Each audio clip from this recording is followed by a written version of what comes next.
bugünkü mövzumuz. Düzbucaqlıdır.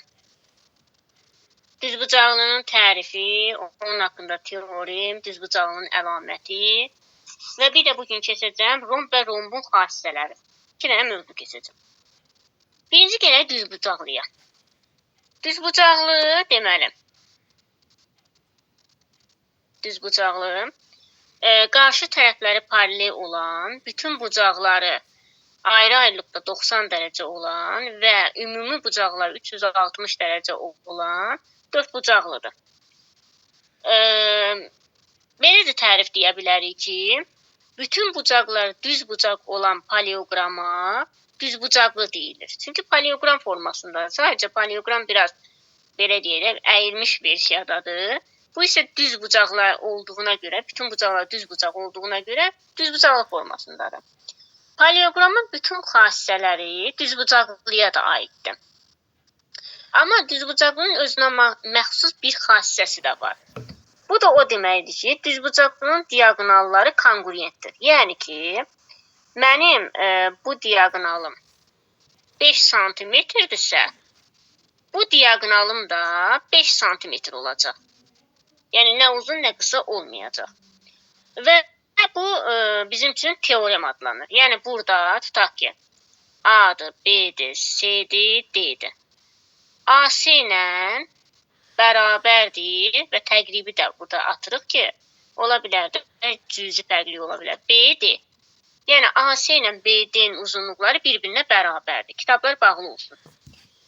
Və düzbucaqlının əlaməti hissəsinə keçəndə isə düzbucaqlının belə bir əlaməti var ki, diaqonalları konqruent olan paleoqram düzbucaqlıdır.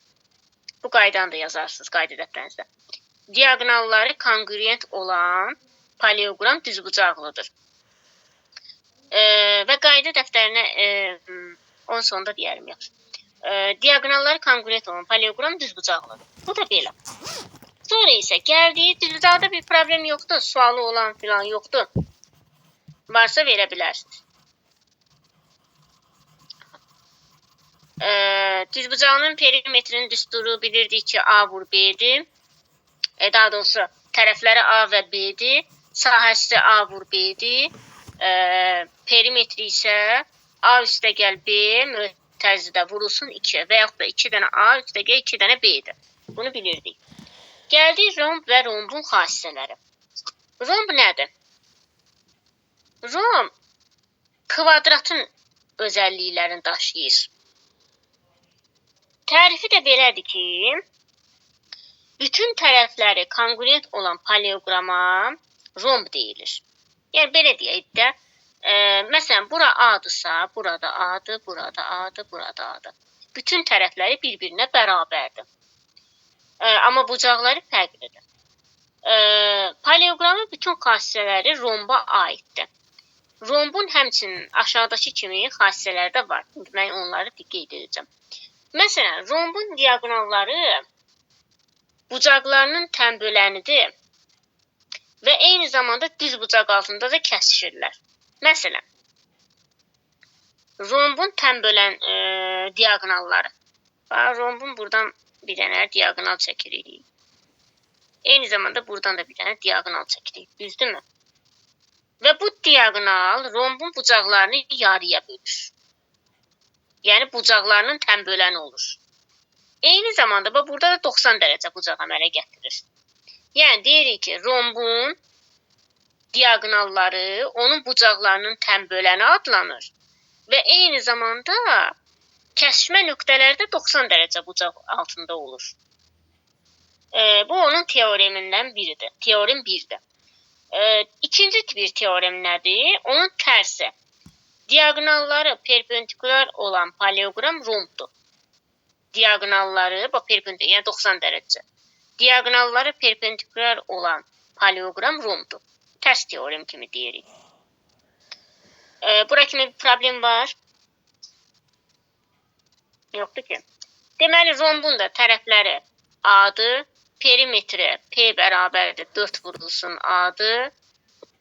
Sahəsi isə S bərabərdir A vurulsun A-dır. Yəni, kvadratla eynidir. Sadəcə kvadratdan fərqi odur ki, Kvadratın bütün bucaqları düz bucaqdır, rombun isə bucaqları, qarşı bucaqları bir-birinə bərabərdir. Uşaqlar, hələ ki qarışdırmadıqsa, kvadratı da keçək. Keçəkmi kvadratı?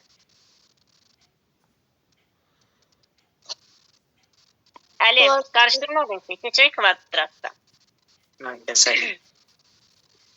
Kvadrat da keçək, bu bilək ki, bu dördbucaqlı hissəsi qutardı. Deməli, kvadrat. Yəni, kvadrat.